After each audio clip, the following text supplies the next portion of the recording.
We live in a time when innovation and creativity are the path to autonomy, success, and unlimited potential. But our education system is trapped in the industrial age. We are still being fed the story that job security equals freedom. For many of us, that just isn't good enough.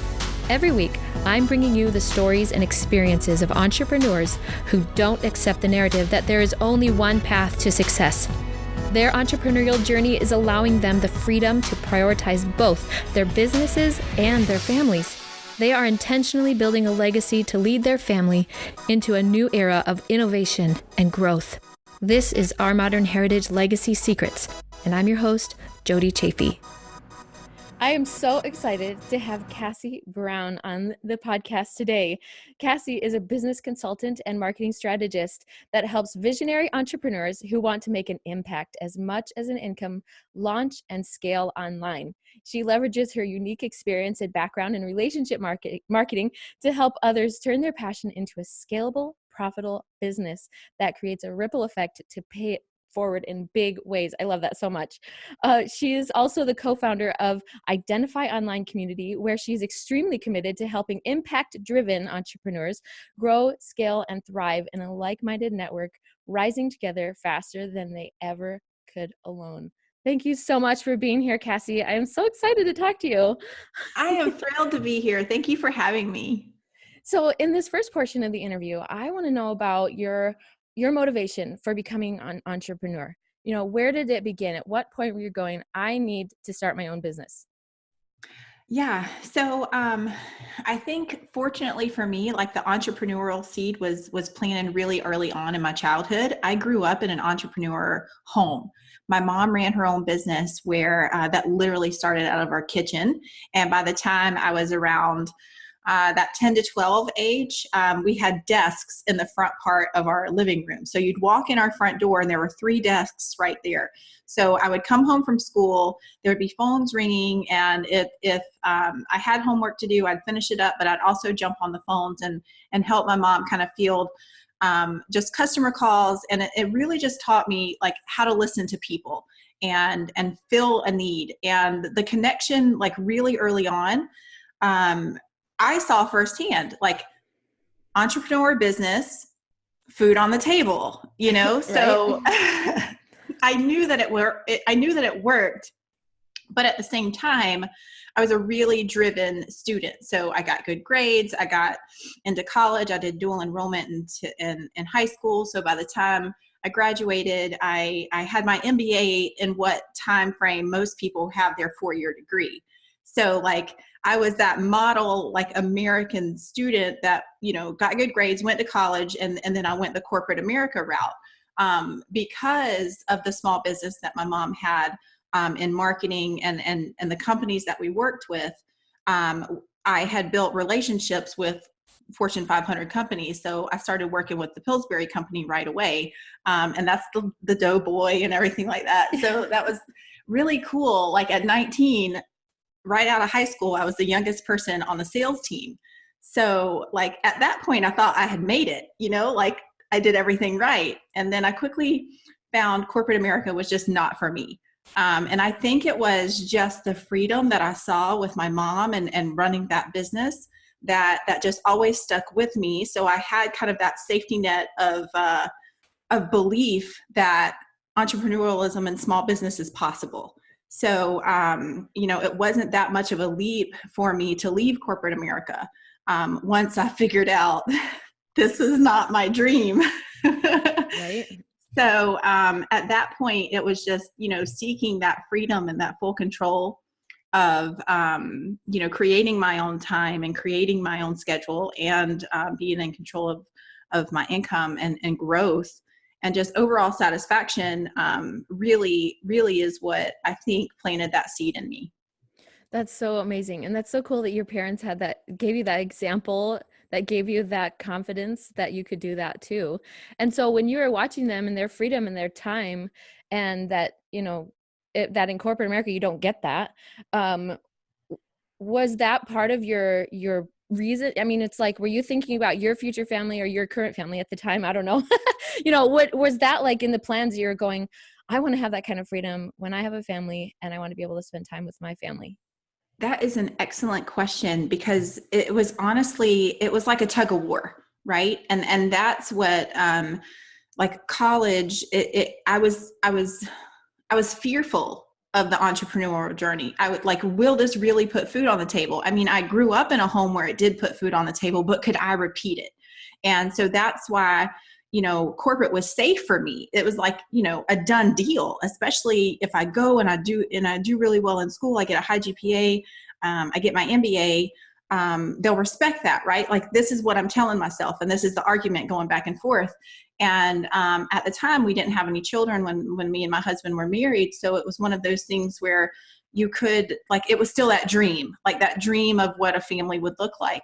And yeah, I did want that freedom. But at the time when I was that young, the stability kind of won that argument, that logical argument that was going on in my brain. But then when I was exposed to that sort of environment, and I realized I'm not going to micromanage people. I'm not going to deflate people. I want to lift them up. I want to encourage and I want to empower them. And so it was like the blinders were off. You talk a lot about family culture and corporate culture, and it was toxic. And it was one of those things where I just constantly felt deflated, and I could only go as far as someone else was going to let me. And for me, that was suffocating. So I did. I made the leap, and my first business was photography, and that grew extremely well. I loved it. It was creative, and it allowed me to use my marketing skills and my business skills with systems, and just grow it from there. But I think the big shift really happened. We had 3 kids at the time. My husband had just celebrated his 30th birthday, and he was diagnosed with a brain tumor. And that's when it really kicked into gear of the lifestyle change. When you talk about what motivates you, and when you really start thinking about the future that you want, like at 30 years old, to realize I'm not going to be here forever and every single moment is precious. Then that's when the time freedom gets really, really real. Like, we had conversations that were hard. We had to plan our wills and our estates. And like, when you're doing that, you're looking, you used to think about, again, when you go back to like how life is supposed to be, and normal, when you retire, then you get to go have vacations and have fun. And then now all of a sudden at 30, it's like that retirement isn't promised. Next year isn't promised. The next 6 months isn't promised. And so we were like, what's really going to be our priority with our family and the way we want to spend our time with them, and how we want to teach our kids, to value life and time. And so then every single moment mattered. And when it shifted dramatically like that became my obsession, just to fully live a life of freedom, like, and seriously, like, commit to it and form the life that I wanted and the work that was going to fit around the life that I wanted. Wow. That is so powerful. I mean, I wish more people, it's hard when that is like thrust on you. It's like almost like, I wish I'd done this before this crisis arose, that we could like put that into our minds. Like, no, life is precious, even if you're not diagnosed with cancer or things, it's like, we need to recognize that this time with our families is so precious, and I love that example. And I'm really sorry to hear about your husband, and I hope that that's going well. And that cannot be easy. But Yeah, he's good. That's incredible. He's good. He's, fortunately it was non-cancerous, but the type of tumor that it is, like, it's our new normal. Every 6 weeks we go, we have a local medical team and a team at Duke University, where he had the surgery, in North Carolina. And it's just one of those things where, every 6 weeks we know what the rotation is. And, we have to keep a calm environment. He's still on a slew of medications. We've changed his diet and all of this type of stuff. So it's a new normal for us, but it's one of those things where it's like, it's worth it. Like, it's a constant everyday reminder of what, we're living to the fullest. And it's not like you start to live like there's no tomorrow, but you do start to appreciate the time, and you have those healthy boundaries. and just you protect your heart and your mindset, and you just don't let things that are not adding value to your life in anymore. And so as a family, it changes your priority and your perspective, and it's just, it keeps legacy top of mind. Like, what are we truly working for? What are we creating with our kids? What are we creating with our business to help impact others, to give them that same opportunity for freedom, like we're so blessed to enjoy. Wow. That is so powerful. And so, like, what do you think your kids are seeing from this? What is that, how is that impacting them and their goals? It's interesting because we have a 14-year-old as our oldest. Our youngest is 5. And so it's split. Two boys are the oldest, 2 girls are the youngest. So it's 5, 9, 12, and 14. And it's really neat because we both work from home. And so they have a completely different dynamic of most of their friends. And it's funny because they'll ask, we'll do things like on a whim, and they're like, oh, well, my friend can't, their parents have to work or anything like that. And it's like, when you get in this environment, like, I feel like we're showing them that they have choices outside of what I was raised with, or what we were raised with. Like, we have to struggle with the idea that, we can do it. We can be an entrepreneur. We can make our own freedom. But, just like with the technology and the smartphones, like, they don't know any different.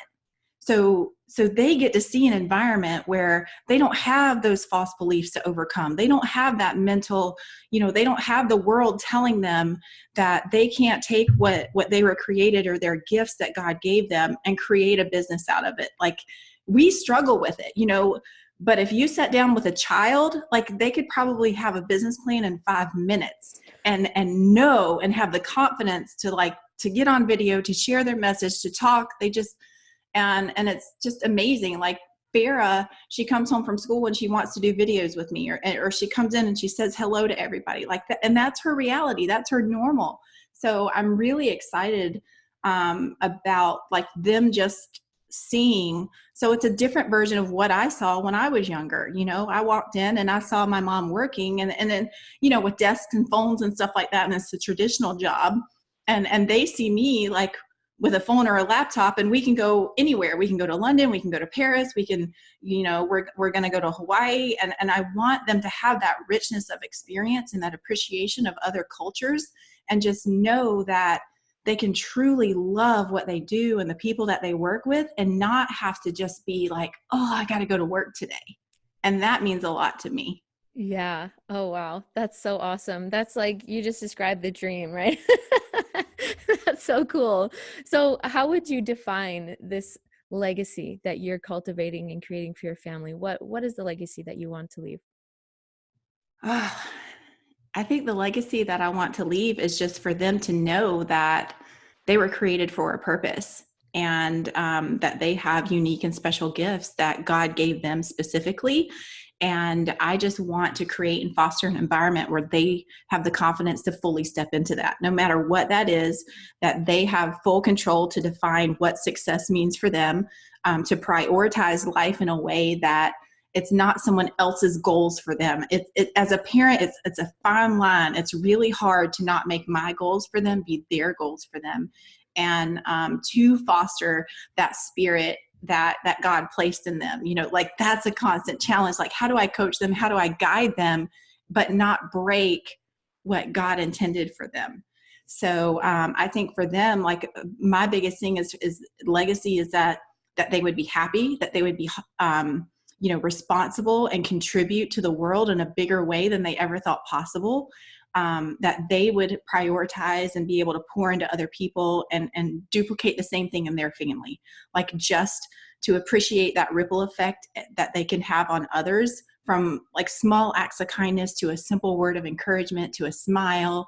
And then that they would just be so crazy driven with using their gifts, that they would be able to be generous in every aspect of life, not only, fulfilling whatever they have and obligations for their own family, but they'll just be rich beyond measure, so that they can see someone else in need and, like, not even bat an eye. like just jump in and go take care of it. I love that. I love that so much, Kaci. Thank you so much.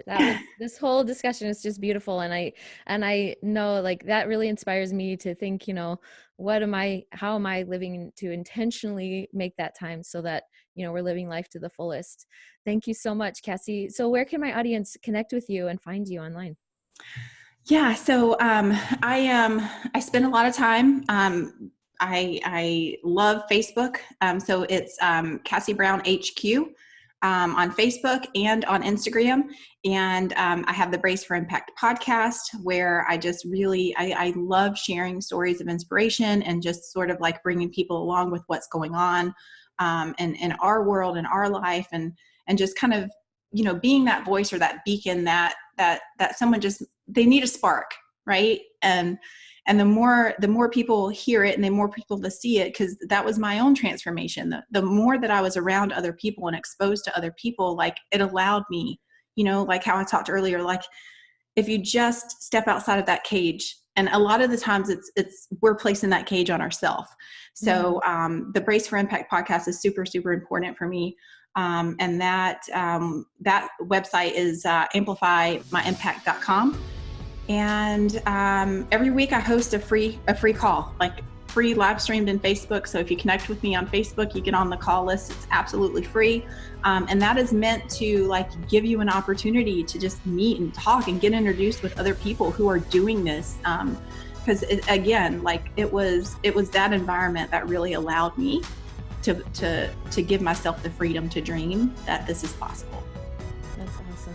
Thank you so much, Kaci. This has been wonderful. I really appreciate you being here. Yeah, you're welcome. I love it. Thank you. Thank you so much for listening. But I have to tell you that this is just the beginning. There is more to this episode inside of my Facebook group. I hope that you'll go and request to join that community because it's awesome. There's more podcast content that's exclusive to the group. There's also giveaways, live Q&As, and you can come and ask questions and take part in this awesome community. So please come and request to join at facebook.com/groups/familyculture-strategies. You can also find my page on Facebook at facebook.com/familyculturepodcast.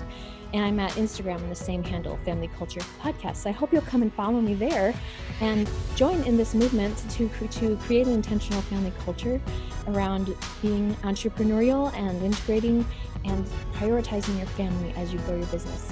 So come and join me there. I hope to see you there. You can also come find my website at ourmodernheritage.com.